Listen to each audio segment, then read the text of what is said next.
Image through the जो spherical mirrors हैं कैसे बनती हैं, और प्लेन मिरर के थ्रू जो इमेजेस थी वो हम लोग डिस्कशन कर ही चुके हैं कि प्लेन मिरर के थ्रू जो इमेजेस बनती थी वो वर्चुअल इमेज होती है और रियल इमेज भी बनती है।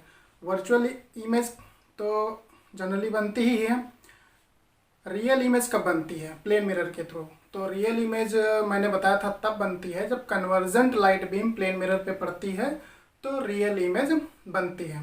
ठीक है, तो आज हम देखेंगे कि इमेज थ्रू स्फेरिकल मिरर्स कैसे बनती हैं। तो जैसा कि हम जानते हैं कि इमेज जो है दो तरीके की होती हैं, रियल इमेज होती हैं और वर्चुअल इमेज होती हैं। ठीक है, तो देखेंगे कि जो प्लेन स्फेरिकल के थ्रू जो इमेजेस बनती हैं किन किन केसों में रियल इमेज बनती है और किस केस में वर्चुअल इमेज बनती है।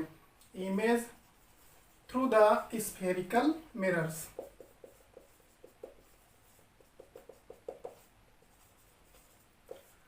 तो सबसे पहले कॉनकेव मिरर का केस देखते हैं। तो कॉनकेव मिरर में इमेज कैसी बनती है, तो कॉनकेव मिरर का केस देखेंगे। तो यहाँ पर हम कॉनकेव मिरर बना लेंगे। तो ये रहा हमारा कॉनकेव मिरर। ठीक है, ये कॉनकेव मिरर बन गया। ये पोल होता है जैसा कि हम लोग पहले पढ़ चुके हैं, और ये फोकस और ये जो है सेंटर ऑफ कर्वेचर। ठीक है, तो मान लिया कि कोई ऑब्जेक्ट है, उसको इस प्रिंसिपल एक्सिस पर बियॉन्ड सेंटर ऑफ कर्वेचर मैंने यहाँ पे रखा। ठीक, तो ये जो ऑब्जेक्ट है इसको इस प्रिंसिपल एक्सिस पर ठीक परपेंडिकुलरली प्लेस्ड कर दिया। अब ये जो पॉइंट ए है, यहाँ से एक रे स्टार्ट होती है जो कि प्रिंसिपल एक्सिस के पैरेलल जाती है, और जो ये प्रिंसिपल एक्सिस के पैरेलल लाइट रे है आफ्टर रिफ्लेक्शन जो होगी वो फोकस से पास करेगी। ठीक है, ये सब हम पढ़ चुके हैं रूल्स रे डायग्राम के। इसके बाद जो फोकस से लाइट रे जाएगी वो क्या होगा, आफ्टर रिफ्लेक्शन प्रिंसिपल एक्सिस के पैरेलल हो जाएगी। तो देख रहे हैं ये दो जो लाइट रेज हैं आफ्टर रिफ्लेक्शन यहाँ पर इंटरसेक्ट हो रही हैं, यहाँ पर एक्चुअली मीट हो रही हैं। ठीक है, तो पॉइंट ए की जो इमेज होगी यहाँ पर ए डैश यहाँ पे बनेगी, और जो पॉइंट बी से जो ये लाइट रे है ये सेंटर ऑफ कर्वेचर के थ्रू जाएगी, तो ये मिरर पे नॉर्मली इंसिडेंट होगी। ठीक है, और आफ्टर रिफ्लेक्शन जो है वो लाइट रे उसी पाथ के अलोंग वापस आएगी, क्योंकि हमने लॉज ऑफ रिफ्लेक्शन में ये पढ़ा था I = R, यानी एंगल ऑफ इंसिडेंस क्या होता है, एंगल ऑफ रिफ्लेक्शन के बराबर होता है। और अगर I 0 है, I 0 कब होगा, जब इंसिडेंट लाइट रे नॉर्मल के अलोंग होती है, क्योंकि जो हम एंगल्स जो है angle of incidence and angle of reflection ये नॉर्मल से देखते हैं। तो जब लाइट रे नॉर्मल के अलोंग इंसिडेंट होगी तो I क्या होगा, 0 होगा। तो जब I 0 होगा तो यहाँ से R भी 0 होगा, मतलब जो रिफ्लेक्टेड लाइट रे है वो नॉर्मल के अलोंग ही वापस आएगी। तो उस तरीके से ये वापस उसी पाथ के अलोंग आ गई। ठीक, तो यहाँ से इस पॉइंट से इस प्रिंसिपल एक्सिस पे एक परपेंडिकुलर ड्रॉ करते हैं। तो ये जो है ये पॉइंट ए डैश जो इमेज पॉइंट ए की बनी, तो यहाँ पर जो है ये पॉइंट बी की इमेज बी डैश बनेगी। ठीक है, तो ये हमारा ऑब्जेक्ट जो कि प्रिंसिपल एक्सिस पे परपेंडिकुलरली प्लेस्ड था, तो उसकी जो इमेज है वो भी परपेंडिकुलर इमेज बनेगी। ठीक, प्रिंसिपल एक्सिस पर। और ये जो इमेज है ये उल्टा इमेज बनेगी, मतलब कि इन्वर्टेड इमेज है। ठीक है, दूसरा जो लाइट रेज है actually after reflection through the mirror meet at this point, तो ये इमेज जो है वो कैसी होगी, रियल इमेज। तो यहाँ पे देख रहे हैं कि जो रियल और इन्वर्टेड इमेज बन गई। ठीक, तो ये रहा केस जब ऑब्जेक्ट जो है सेंटर ऑफ कर्वेचर के बियॉन्ड रखा हुआ है यहाँ पर। ठीक, अब देखेंगे कि ऑब्जेक्ट अगर सेंटर ऑफ कर्वेचर पर होता है तब इमेज कहाँ पे बनती है। तो यहाँ पर जो है ये मिरर बना दिया हमने। ठीक है, ये इसका पोल रहा, ये इसका फोकस हो गया, ये सेंटर ऑफ कर्वेचर। तो ये ऑब्जेक्ट जो है सेंटर ऑफ कर्वेचर पर रखा हुआ है। ठीक है, तो जो लाइट रे प्रिंसिपल एक्सिस के पैरेलल होगी आफ्टर रिफ्लेक्शन फोकस से जाएंगी। ठीक, और जो फोकस से लाइट रे जाएगी वो आफ्टर रिफ्लेक्शन प्रिंसिपल एक्सिस के पैरेलल हो जाएगी। ठीक है, तो क्या होगा कि जो इमेज होगी वो यहाँ पे कहीं बनेगी। ठीक है, एक्चुअली ये लाइट रेज जो है यहाँ पर मीट होंगी। ठीक, तो ये जो है ए डैश और बी डैश। ठीक, तो जब सेंटर ऑफ कर्वेचर पर ऑब्जेक्ट रखते हैं तो जो उसकी इमेज होती है वही सेंटर ऑफ कर्वेचर पर ही बनती है, और ये इमेज जो होगी वो रियल और इन्वर्टेड ये भी होगी। ठीक है, अब देखते हैं कि फोकस पर जब रखते हैं तब क्या होता है। तो यहाँ पर डायग्राम बनाएंगे। ठीक है, ये डायग्राम बना लिया कॉनकेव मिरर का। ये पोल हो गया, ये फोकस हो गया, और ये जो है सेंटर ऑफ कर्वेचर हो गया। तो फोकस पर ऑब्जेक्ट को रखा हमने, तो इस तरीके से फोकस पर रख दिया। तो ये जो लाइट रे प्रिंसिपल एक्सिस के पैरेलल जाएगी फ्रॉम दिस पॉइंट, वो आफ्टर रिफ्लेक्शन फोकस से पास होगी, और जो लाइट रे यहाँ से मिरर पे नॉर्मली इंसिडेंट होगी पॉइंट ए से, वो क्या होगी उसी पाथ के लॉन्ग वापस जाएगी। तो ये कहाँ से सेंटर ऑफ कर्वेचर से पास होते हुए आएगी। तो देख रहे हैं जब फोकस पर ऑब्जेक्ट रखते हैं तो जो लाइट रेज हैं आफ्टर रिफ्लेक्शन जो है वो इस तरीके से वापस आ रही हैं। तो ये पैरेलल लाइट रेज जो है ये जा रही हैं पॉइंट ए से। तो ये जो पैरेलल लाइट रेज हैं suppose to be meet at infinite. ठीक है, तो पॉइंट ए की इमेज कहाँ पे बनेगी, इन्फिनिटी पे बनेगी। ठीक है, तो उस केस में जो इसकी इमेज होगी वो बहुत लार्ज, बहुत बड़ी इमेज बनेगी, रियल इन्वर्टेड और लार्ज इमेज। ठीक है, तो ये केस रहा। ठीक है, अब जब बात करते हैं कि ऑब्जेक्ट को फोकस और पोल के बीच रखते हैं, तो जब ऑब्जेक्ट को पोल और फोकस के बीच रखते हैं तो ये पोल रहा, ये फोकस रहा, ये ऑब्जेक्ट यहाँ पर रहा, ये इसका सेंटर ऑफ कर्वेचर ही हो गया। तो ये आफ्टर रिफ्लेक्शन जो है लाइट रे फोकस से पास होगी। ठीक है, ये फोकस से पास हुई, और यहाँ पर जो मिरर पे नॉर्मली इंसिडेंट लाइट रे होगी तो ये after reflection centre of curvature से जाएगी। ठीक है, अब जो ये लाइट रेज हैं ये डाइवर्जेंट लाइट रेज हैं, तो ये कहीं इन्फिनिटी पे तो मिलना नहीं, लेकिन इनको पीछे जब एक्सटेंड करते हैं, तो जब पीछे एक्सटेंड करते हैं तो क्या होता है कि ये appear to meet at this point. ठीक है, और जो पॉइंट बी है यहाँ पर, ठीक है, यहाँ से जो लाइट जाएगी वो नॉर्मली इंसिडेंट होगी, आफ्टर रिफ्लेक्शन वापस आ जाएगी। इसको पीछे बढ़ाएंगे तो ये रहा। तो यहाँ पर पॉइंट ए डैश और ये पॉइंट बी डैश। तो ये जो लाइट रेज हैं after reflection through the mirror appear to come from here. ठीक है, तो appear to come from here, तो जो ऑब्जेक्ट ए बी है उसकी जो इमेज बनेगी वो ए डैश बी डैश। तो ये इमेज जो है वो कैसी है, ये इमेज है वर्चुअल है, इरेक्ट है और लार्ज इमेज है। ठीक है, मैग्नीफाइड इमेज है। तो अब यहाँ से जो है ये सारे केसेस हो गए कॉनकेव मिरर के थ्रू। ठीक, एक केसेस में और भी है कि जब ऑब्जेक्ट इन्फिनिटी पर होता है तब इमेज कहाँ पे बनती है। तो यहाँ पर जो है ऑब्जेक्ट इन्फिनिटी पर होता है, तो देख लेते हैं। तो ये कॉनकेव मिरर रहा। ठीक है, और ऑब्जेक्ट इन्फिनिटी पर है, तो इन्फिनिटी पर है तो लाइट रेज ऐसा ये आ रही हैं। ठीक है, ये इसका फोकस रहा। तो ऑब्जेक्ट जो है प्रिंसिपल एक्सिस के पैरेलल आ रही हैं, तो आफ्टर रिफ्लेक्शन ये जो है फोकस पर मीट होगी। ठीक, तो जब ऑब्जेक्ट इनफाइनाइट पर होगी तो उसकी इमेज कहाँ पे बनेगी, फोकस पर बनेगी। ठीक, कैसी बनेगी, रियल इमेज बनेगी। ठीक है, क्योंकि ये actually light rays after reflection meet at the focus. ठीक, तो ये सारे केसेस हमने कॉनकेव मिरर के थ्रू देखे।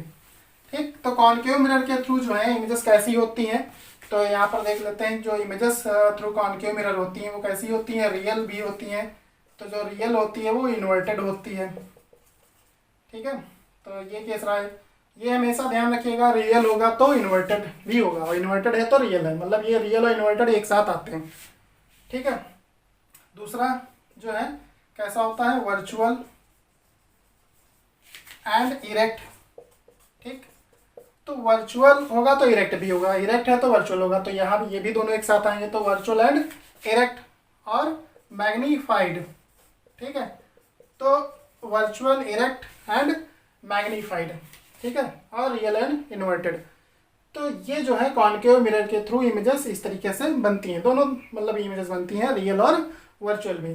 कॉनकेव मिरर का यूज़ हम कहाँ करते हैं? तो कॉनकेव मिरर का यूज़ जो है जैसे डेंटिस्ट करते हैं या शेविंग में करते हैं, तो वहाँ पर क्या करते हैं कि जो ऑब्जेक्ट है वो फोकस और पोल के बीच में सेट किया जाता है, तो उससे जो है जो इमेज बनती है वो वर्चुअल बनती है और मैग्नीफाइड इमेज बनती है, तो हमको वो क्लियर दिखाई पड़ता है।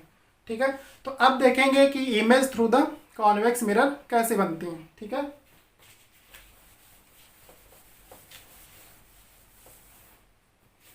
तो सेकेंड केस में जो है image through the convex mirror.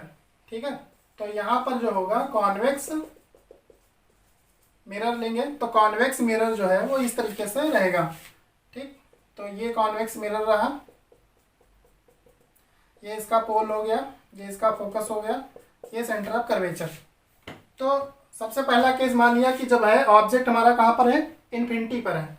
तो जब ऑब्जेक्ट इन्फिनिटी पर है, ठीक, तो जो लाइट रेज होंगी वहाँ से पैरेलल लाइट रेज आएंगी, तो ये मान लिया प्रिंसिपल एक्सिस के पैरेलल लाइट रेज हैं। तो ये जो आफ्टर रिफ्लेक्शन है, ठीक, तो जो आफ्टर रिफ्लेक्शन जो ये रेज होंगी ये इस तरीके से वापस आएंगी, but appear to come from here, तो इस पॉइंट से आती हुई अपीयर होती हैं। ठीक है, तो ये पॉइंट कैसा होगा? फोकस, क्योंकि हम लोगों ने पढ़ा था कि जो पैरेलल लाइट रेज हैं after reflection meet at the focus या appear from the focus.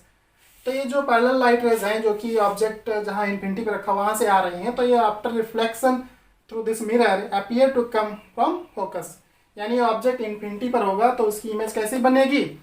Focus पर बनेगी। और ये अपीयर हो रही है फोकस पर आती हुई, एक्चुअली फोकस से नहीं आ रही, जा तो ये यहीं से वापस रही हैं। ठीक है, ये यहीं से वापस जा रही हैं। ठीक, ये जो पॉइंट ऑफ इंसिडेंस है ये वहीं से वापस आ रही हैं, but appear to come from this point. तो यहाँ पर जो इमेज बनेगी वो वर्चुअल इमेज होगी, वर्चुअल होगी, वो इरेक्ट भी होगी। ठीक है, तो ये रहा जब ऑब्जेक्ट एट इनफाइनाइट है।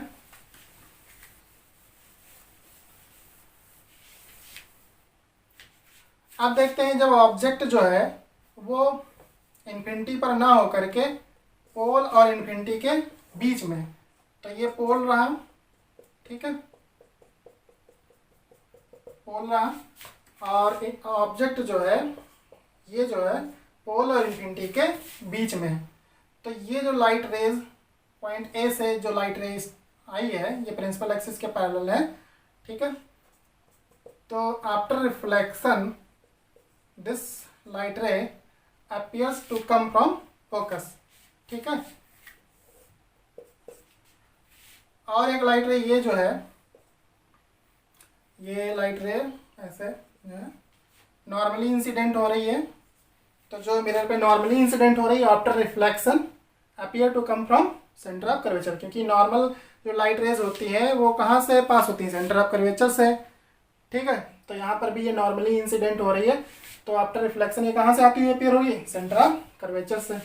ठीक, पॉइंट बी से जो लाइट रेज आएगी वो भी मिरर पे यहाँ पे नॉर्मली इंसिडेंट हो रही है, तो ये आफ्टर रिफ्लेक्शन वापस आ जाएगी और ये भी सेंटर ऑफ कर्वेचर से आती हुई अपीयर होगी।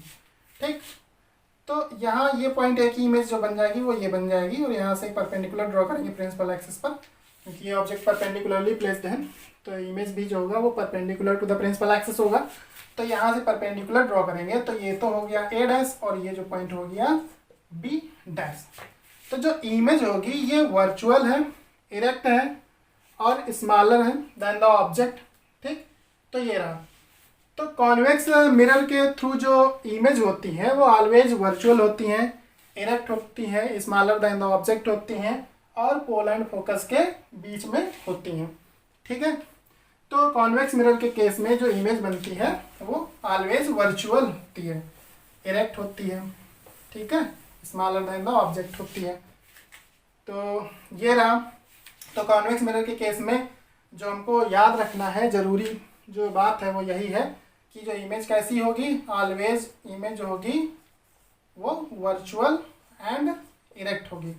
ठीक है, ये तो virtual and erect, smaller than the smaller than the object, ठीक, and lies between pole and focus, ठीक। तो ये हमने जो है images through the spherical mirrors देखा, ठीक। अब बात करते हैं कि यहाँ पर कुछ फार्मूले आते हैं, उनके बारे में भी डिस्कशन कर लेते हैं। तो कौन कौन से फार्मूले हैं जो हम मिरर के केस में लगाते हैं। तो सबसे पहला है मिरर फार्मूला, ठीक है। तो जो मिरर फार्मूला होगा वो क्या होगा, 1/f equal to 1/v plus 1/u। तो ये मिरर फार्मूला होता है। इसमें f है फोकल लेंथ, v जो है ये इमेज की डिस्टेंस है, u ऑब्जेक्ट की डिस्टेंस है, ठीक है। तो यहाँ पर जो है डिस्टेंसेस सभी पोल से मेजर करते हैं, ठीक है। और इसमें जो है साइन कन्वेंशन का भी ध्यान रखते हैं कि अगर हम यहाँ पे कोऑर्डिनेट ज्योमेट्री के अकॉर्डिंग, जो मैथ्स में हमने कोऑर्डिनेट ज्योमेट्री देखी उसके अकॉर्डिंग साइन है यहाँ पे हम कंसीडर कर लेते हैं। मान लीजिए पोल है, ऑब्जेक्ट हम ऑलवेज लेफ्ट साइड कंसीडर करते हैं, ठीक। तो जो पोल के जो राइट होगा वो डिस्टेंस जो भी लेंगे प्लस लेंगे, पोल के जो लेफ्ट होगा वो डिस्टेंस माइनस में लेंगे। ये मान लिया प्रिंसिपल एक्सिस है, तो प्रिंसिपल एक्सिस के अबव जो होगी वो प्लस डिस्टेंस होगी और जो बिलो डिस्टेंस होगी वो माइनस। तो ये साइन कन्वेंशन हम कंसीडर करते हैं, बशर्ते ऑब्जेक्ट हमारा कहाँ पर हो, लेफ्ट साइड में हो, ठीक है। ये रहा। तो यहाँ पर एक चीज़ और भी ध्यान रखते हैं कि जैसे लेफ्ट साइड है तो रेज हमारी ऐसे आएगी, तो रेज के डायरेक्शन के अलॉन्ग जो भी डिस्टेंस होती है वो प्लस होती है और रेज की डायरेक्शन के अपोजिट जो होता है वो डिस्टेंस माइनस लेते हैं। तो ये चीज़ हम ध्यान रखेंगे साइन कन्वेंशन में, ठीक है। तो यहाँ पर फोकल लेंथ, ये इमेज की डिस्टेंस, ये ऑब्जेक्ट की डिस्टेंस और ये सभी डिस्टेंसेस पोल से लेते हैं, ठीक है। तो ये हुआ। कॉन्वेक्स लेंस के केस में जो फोकल लेंथ होता है वो हमेशा पॉजिटिव लेते हैं, ठीक है। कॉन्वेक्स लेंस के केस में जो फोकल लेंथ होता है वो पॉजिटिव, क्योंकि कॉन्वेक्स लेंस के केस में हमारा फोकस जो है ये किधर लाई करता है, अगर ऑब्जेक्ट हमारा इधर है तो ये जो है राइट साइड, पोल से राइट साइड, ठीक है। तो ये जो है प्लस लेते हैं। कॉनकेव मिरर के केस में जो फोकल लेंथ होता है वो माइनस लेते हैं, ठीक। तो कॉन्वेक्स के केस में जो फोकल लेंथ प्लस, कॉनकेव के केस में फोकल लेंथ माइनस में लेते हैं। तो ये चीज़ें हम ध्यान रखेंगे। न्यूमेरिकल लगाते वक्त साइन कन्वेंशन बहुत ही इम्पोर्टेंट होता है, अगर उसमें कोई गलती होगी तो आंसर्स नहीं आते हैं, ठीक। अब इसमें एक फार्मूला होता है लीनियर मैग्निफिकेशन का। तो लीनियर मैग्निफिकेशन जो होता है, ठीक है, लीनियर मैग्निफिकेशन क्या होता है, इसको स्मॉल m से डिनोट करता है। ये height of the image to the height of the object होता है, या इसको हम I/O से भी रिप्रेजेंट करते हैं। I height of the image और हाइट ऑफ द ऑब्जेक्ट। तो जो हाइट्स हैं इमेज और ऑब्जेक्ट की, ये perpendicular heights from the principal axis. तो जैसा ये जो है ऑब्जेक्ट की हाइट है तो प्रिंसिपल एक्सिस के ये परपेंडिकुलर हाइट, ठीक है। इमेज बनती है, मान लिया इधर बनी इमेज, तो जो इमेज है वो क्या होगी, ये परपेंडिकुलर हाइट्स लेंगे, परपेंडिकुलर हाइट होगी इमेज की प्रिंसिपल एक्सिस से, ठीक। तो ये जो परपेंडिकुलर हाइट्स का रेशियो होता है magnification, height of the image to the height of the object, और ये -v/u के भी बराबर होता है, ठीक। एक फार्मूला इसमें लेते हैं फोकल लेंथ r/2, यानी फोकल लेंथ जो होता है वो रेडियस ऑफ कर्वेचर का हाफ होता है, ठीक। तो ये जो है फार्मूलेज हैं, इनकी हेल्प से हम क्वेश्चन सॉल्व करते हैं मिरर के। तो जो मिरर का कॉन्सेप्ट है ये ऑलमोस्ट कंप्लीट हो चुका है। अब इस पर क्वेश्चंस लगाए जाएंगे। तो जो है नेक्स्ट वीडियो में हम देखेंगे कि इस पे क्वेश्चंस किस तरीके से सॉल्व करते हैं, ठीक है। तो आज हम यहीं तक रखते हैं।